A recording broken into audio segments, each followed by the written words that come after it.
remembers TARP, the Troubled Asset Relief Program of 2008, signed into law by George W. Bush, better known as the Wall Street bailouts? If you don't know what I'm talking about, you absolutely need to go look it up because it's incredibly important to understanding where we are today.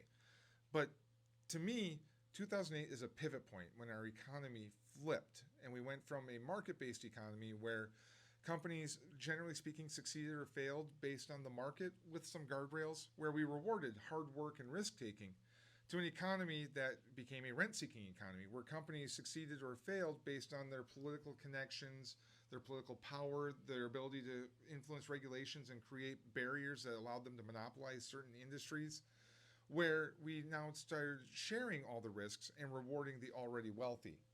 You see, TARP was 700 billion taxpayer dollars injected into the US financial system because a bunch of very large banks made a bunch of risky bets that didn't pan out. And instead of letting them deal with those consequences, we determined that we had to step in to stabilize them because they were, quote, too big to fail.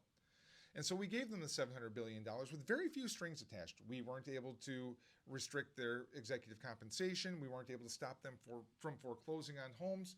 We weren't able to stop them from paying bonuses. And do you know what Wall Street and the business community as a whole learned from TARP?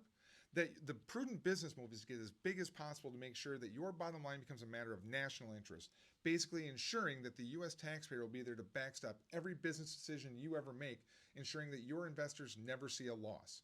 And that's why it feels like we keep handing bailout after bailout to agribusinesses and airlines, because we have been, because that's the way our economy is set up now.